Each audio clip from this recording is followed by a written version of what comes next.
Madam ఇక party ఫిరాయింపుల విషయానికి వస్తే తెలంగాణ రాష్ట్ర వ్యాప్తంగా చర్చ జరుగుతూ ఉంది. కేటీఆర్ బీఆర్ఎస్ నాయకులు చెప్తా ఉన్నారు తెలంగాణలో ఉప ఎన్నికలు రాబోతున్నాయి, సిద్ధం కావాలంటూ బీఆర్ఎస్ నేతలకు చెప్తున్నటువంటి పరిస్థితి. సో నిజంగా ఉప ఎన్నికలు వచ్చే అవకాశం ఉందా? ఒకవేళ వస్తే కాంగ్రెస్ పార్టీ సిద్ధంగా ఉందా? అది కాదండి, మేము Congress party we're always ready. మన దేశ సైనికుల్లాగా మా కమాండర్ ఇషారా చేస్తానే రంగంలోకి దిగిపోతాం. మేము వీఆర్ ఆల్వేస్ ప్రిపేర్. కేటీఆర్ ఇంత జోష్యం చెప్తున్నాడు, మరి ఆయన ఎన్నికల్లో తుడుచుకుపోతుంది బీఆర్ఎస్ అనేది నేను జోష్యం చెప్పానే, చాలా ముందు చెప్పాను నేను ఇది. మరి ఆయనకి ఆయన జ్యోతిష్కుడు ఆయనకి చెప్పలేదా అనేది నాకు డౌట్. మా జాతకాలు ఆయన చదివే బదులు ముందు ఆయన జాతకం ఆయన చూసుకోమని. కానీ ప్రధానంగా బీఆర్ఎస్ నేతలంతా కూడా మమ్మల్ని కన్నతల్లి లాంటి బీఆర్ఎస్ పార్టీని మోసం చేసి కాంగ్రెస్ పార్టీలోకి వెళ్ళారు, ఇదంతా కూడా కేవలం రేవంత్ భయపట్టించే పార్టీలోకి తీసుకున్నారు. మీరెవరిని ఎంత భయపెట్టించి కాంగ్రెస్ వాళ్ళని మీ దగ్గర తీసుకున్నారు? ఖమ్మం జిల్లాలో ఎంతమంది ఎమ్మెల్యేస్ని మీరు దాటించుకున్నారు? వాళ్ళకి మంత్రి పదవులు ఇచ్చి కిరీటాలు పెట్టి వాళ్ళు నిలువు దోపిడీ చేస్తూ ఉంటే నోరు మూసుకొని ఉన్నారు. మరి దానికి మేమేం జవాబు చెప్పాలండి? అప్పుడు ఏ వేదాంతం, ఏమి సంస్కృతి, ఏమి గురించి మాట్లాడినారు? మరి మేకల మందలాగా ఆదివారం బజార్లో నేను బహిరంగంగా ప్రచారం చేశాను. రైతుకు ఇచ్చే అనకాని డబ్బులు లేవు కానీ ఎమ్మెల్యేలు కొనుక్కుండేదానికి వీళ్ళకి డబ్బులు ఉంటాయని చెప్పి ఆ రోజులో ఎప్పుడు ఖండించలేదు నేను ఇచ్చిన స్టేట్మెంటు అని. అది వాస్తవం కూడా అందరికీ తెలుసు. మరి ఆ రోజుల్లో అది ఇప్పుడు తల్లి కనిపించింది. 10 సంవత్సరాల్లో 100 సంవత్సరాల పైన పునాదులేసి దేశ స్వాతంత్రానికి త్యాగం చేసి నెక్తురు ఇది ఈ దేశానికి పెట్టి ఇవాళ నువ్వు నిలబడి వాగ్గలుగుతున్నావంటే కేవలం కాంగ్రెస్ పార్టీ చేసిన మంచి పాలసీసు, ఆ రోజు ఫ్యూచరిస్టిక్ థింకింగు, ఇస్రో, ఇక్రిసాట్ ఇట్లాంటివన్నీ స్థాపించి సైంటిఫిక్ టెంపరమెంట్ అని యావత్ ప్రపంచం ఇవాళ మన దగ్గరికి వచ్చి వాళ్ళ శాటిలైట్స్ని లాంచ్ చేయమని చెప్పింది అంతా కాంగ్రెస్ పార్టీ. కాబట్టి పోల్చుకోవద్దు. నువ్వు తల్లి లాంటివి అయితే మీ తాత లాంటి వాళ్ళం మేము. సో అది గుర్తుంచుకో.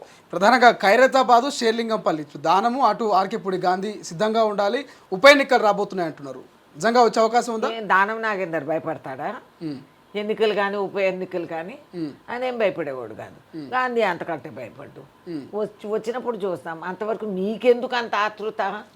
మీదేదో మీరు చూసుకోపోండి. మీకెందుకు ఉప ఎన్నికలు వస్తాయా, ఈ ఎన్నికలు వస్తాయి, యూ డోంట్ వరీ. అది మా వరీ కదా, మేము చూసుకుంటాం. నీది నువ్వు ఏడుపు. ఓకే మేడం, మీరు మొన్న చూసుంటొచ్చు ఆర్కేపూడి గాంధీ, కౌశిక్ రెడ్డి ఒకరి మీద ఒకరు దాడి చేసుకురు, ఒక బూత్ పురాణం కూడా వాళ్ళు మాట్లాడుకున్న పరిస్థితి. ఆ సిచ్యువేషన్ చూస్తే మీకు ఏమనిపిస్తుంది? చాలా శోచనీయం అండి. ఇప్పుడు కౌశిక్ రెడ్డి ఇవాళ మా ముందుకు వచ్చి he has spoken very badly. మేము నాన్ లోకల్స్ నువ్వు ఎవడరా మాట్లాడేదానికి? నీ బాబు సొమ్మ ఈ రాష్ట్రము. నేను I'm asking you, who are you? Local non local అని నీ ఆస్తిలో వాటా కాదు వాళ్ళు ఉండేది. All locals who are living here, anyone who has come from anywhere is living here is a local. Who are you? నువ్వెవడు చెప్పడానికి అదంతా? నువ్వు చెప్తే గాంధీనే కాదు మేమందరం కూడా రియాక్ట్ అవుతాం. Who are you to talk like that? Of course ఈ ఘర్షణ, ఈ హాతాపాయి ఇవన్నీ నాకు ఇష్టం లేదు. కానీ ఆయన మితం, ఆయన లిమిట్ అని చూసుకోవాలి. Anyway I want to thank him. ఆయన మాట్లాడిన వ్యాఖ్యలకి పర్మనెంట్గా ఎవరు కూడా బీఆర్ఎస్కి ఓటేరు ఇప్పుడు. కానీ పిఎస్సి చైర్మన్ ఒక ప్రతిపక్ష నాయకుడికి ఇస్తారు, మరి కాంగ్రెస్ పార్టీలో జాయిన్ అయిన గాంధీకి ఎట్లా ఇస్తారనేది వాళ్ళ వాదన. కానీ గాంధీ ఏమో నేను బీఆర్ఎస్లో ఉన్నాను అంటున్నాడు. అసలు గాంధీ ఏ పార్టీలో ఉన్నారు? మీకున్నటువంటి ముందు గాంధీ నేను బీఆర్ఎస్ని వాళ్ళని తేల్చుకోమనండి, దాని తర్వాత మేము మాట్లాడతాం. మాకెందుకు, విల్ సీ. ఎస్. అండ్ దాంతోపాటుగా రుణమాఫీ విషయానికి, రైతు భరోసా విషయానికి వస్తే గతంలో మీరు అసెంబ్లీ ఎన్నికల ముందు అనేక హామీలు ఇచ్చారు. అందులో రైతు కూలీలకు 12,000 అన్నారు, ఇక కౌలు రైతులు పట్టించుకున్నామన్నారు, రైతు భరోసా అన్నారు, రుణమాఫీ అన్నారు. కానీ రుణమాఫీ 2 లక్షలు పూర్తి చేసిరు, ఇంకొంతమందికి కాలేదు. సో కొర్రీలు పెట్టిరు అనేది ప్రతిపక్షాలు చెప్తున్నారు. కొర్రీలు ఏం లేదండి. ఇప్పుడు రుణమాఫీ మేము 2 లక్షలు లిమిట్ పెట్టాం. 3.5 లక్షల వాళ్ళు ఉన్నారు, 10 లక్షల వాళ్ళు కూడా ఉన్నారు ఎక్స్ట్రా. వాళ్ళది వెరిఫికేషన్ ఏంటంటే వీఆర్ సెయింగ్ మీరు అది బ్యాలెన్స్ కట్టేసుకోండి, 2 lakhs మేము ఇస్తాం, we're giving you the guarantee. So ఆ పేపర్ వర్క్లో టైం అంతే, కానీ మేము అందరికీ ఇస్తాం రుణమాఫీ. మేము ఇచ్చిన మాట మేము నిలబెట్టుకోండి. వీళ్ళకి అలవాటు లేదు కదా బీఆర్ఎస్ వాళ్ళకి. వాళ్ళకి అలవాటు లేదు, వాళ్ళు చెప్పిన మాటలు వాళ్ళే నమ్మే పరిస్థితి లేదు. కాబట్టి వాళ్ళు ఏవో ఒక కథ సృష్టించుకొని ఏదో ఒక మాట చెప్తూ ఉంటారు. They are creating confusion amongst the people. But మా కార్యకర్త ఖమ్మం జిల్లా వరకు నేను చెప్పొచ్చు, మా వాళ్ళందరూ కూడా ఇంటింటికి తిరిగి రుణమాఫీకి రావాల్సిన రైతులందరినీ కూడా మాట్లాడి వాళ్ళకి గైడ్ చేస్తున్నాం. బాబు మీది 3.5 లక్ష 5 లక్షలు అంటే అది మాఫీ అయ్యే పరిస్థితి లేదు కదా, మీరు బ్యాలెన్స్ మీరు కట్టేసుకోండి, వెంటనే మీకు ఈ 2 lakhs లిమిట్ మీకు వచ్చేస్తుంది. కానీ ప్రధానంగా జూన్లో పడాల్సిన రైతు భరోసా, గత ప్రభుత్వం రైతు బంధు, మీరు రైతు భరోసా జూన్లో పడాల్సింది అక్టోబర్ వస్తున్నా కానీ ఇంతవరకు వాళ్ళ ఖాతాలో పడలేదు. సో దీని మీద ప్రతిపక్షాలు అంటుంది ఇది రైతు ప్రభుత్వమా ఏంటనేది ప్రతిపక్షాలు ప్రయత్నిస్తుంది. వాళ్ళ జేబు కత్తిరించే ప్రభుత్వం అయితే కాదు కదా. జూన్ అంటే మనకి ఎలక్షన్స్ వచ్చాయి, మధ్యలో ఇవన్నీ వచ్చాయి, అదే సో మెనీ ఇష్యూస్, ఫ్లడ్స్ వచ్చాయి, ఇవన్నీ వదిలేసి కేటీఆర్ చెప్తున్నాడు కాబట్టి ఆడ సర్టిఫికెట్ కోసం మేము రైతు భరోసా, మా మీద ఉన్న భరోసాతోనే ప్రజలు ఉన్నారు. సో వాళ్ళకి తెలిసి ఈ పూట కాకపోతే ఆ పూట వచ్చేస్తుందని, అండ్ రాకపోయినప్పుడు మాట్లాడదాము. బట్ వస్తుంది, కావాలని ప్రొసీజర్ చెడగొట్టాలి, వీళ్ళకి అనుమానం కలిగించాలి, ఉన్న మాట కంటే తప్పించాలి, ఈ అలవాట్ల వల్లనే బీఆర్ఎస్ తుడుచుకుపోయింది. ఇంకా బుద్ధి రాకపోతే ఏం చేస్తాం, చదవేస్తే ఉన్నమతి పోయింది అన్నట్టు కేటీఆర్ ఇంకా అలాగే మాట్లాడుతూనే ఉంటాడు.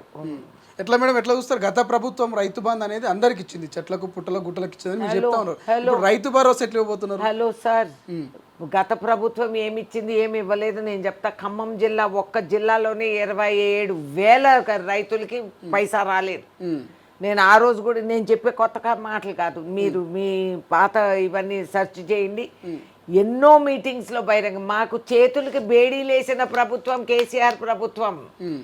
పేద నిరుపేద రైతులు 1-2 ఎకరాలు ఉండేవాడికి బేడీలేశారు.